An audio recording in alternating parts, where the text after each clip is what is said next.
নমস্কার, আপনাদের সবাইকে স্বাগত। আন্তর্জাতিক লেনদেনের ক্ষেত্রে আমেরিকান ডলারের পরিবর্তে অন্য মুদ্রা ব্যবহার করলেই বিপদ। ব্রিক্স অন্তর্ভুক্ত দেশগুলিকে হুঁশিয়ারি দিলেন আমেরিকান সদ্য নির্বাচিত প্রেসিডেন্ট ডোনাল্ড ট্রাম্প। সেই তালিকায় রয়েছে ভারত, চীন, রাশিয়া, দক্ষিণ আফ্রিকা সহ অন্য দেশ। অক্টোবরে ব্রিক্সের বৈঠকে সদস্য দেশগুলির আন্তর্জাতিক লেনদেনের ক্ষেত্রে অন্য দেশের মুদ্রা ব্যবহারের উপর জোর দেয়। তারপরে ট্রাম্প সমাজ মাধ্যমে একটি পোস্টে হুঁশিয়ারি দেন, আমেরিকান ডলারের বদলে অন্য মুদ্রা ব্যবহার করলে শুল্ক চাপানো হবে।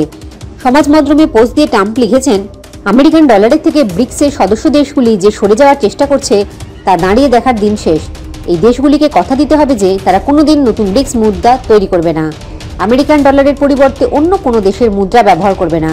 তারা যদি করে তাহলে আমেরিকা কিছু বিক্রি করতে চাইলে সেই পণ্যের উপর 100% শুল্ক চাপানো হবে।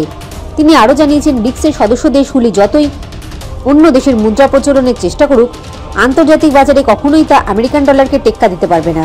কোনো দেশ যদি সেই চেষ্টা করে তাহলে তাকে বিদায় জানাবে আমেরিকা। আমেরিকার সঙ্গে লেনদেন করতে পারবে না ওই দেশ। ব্রিক্সের সদস্য এখন মিশর, ইরান, আরব আমিরশাহী। গত অক্টোবরে রাশিয়ার কাজানে বৈঠক বসেছিল সদস্য দেশগুলি। সেখানে আন্তর্জাতিক লেনদেনের ক্ষেত্রে আমেরিকান ডলারের পরিবর্তে স্থানীয় মুদ্রা ব্যবহারে জোর দিয়েছে তারা। সদস্য দেশগুলির মধ্যে ব্যাংকিং ব্যবস্থা চালু করার কথাও বলেছে। বৈঠক শেষে রুশ প্রেসিডেন্ট ভ্লাদিমির পুতিন দাবি করেন, আন্তর্জাতিক লেনদেনের সবচেয়ে শক্তিশালী মাধ্যম হল বেলজিয়ামের সুইফট ফিনান্সিয়াল মেসেজিং সিস্টেম। তবে ভারত জানিয়ে দিয়েছিল, আন্তর্জাতিক লেনদেনের ক্ষেত্রে আমেরিকান ডলারের বিকল্প মুদ্রা ব্যবহারের পক্ষে নয় তারা। ভারতের আর্থিক নীতি এই বিষয়টিকে সমর্থন করে না বলে জানিয়েছিলেন বিদেশমন্ত্রী এস জয়শঙ্কর। এখন দেখার আগামী সময়ে কি হয়। জয় হিন্দ, জয় জওয়ান, জয় কিষাণ।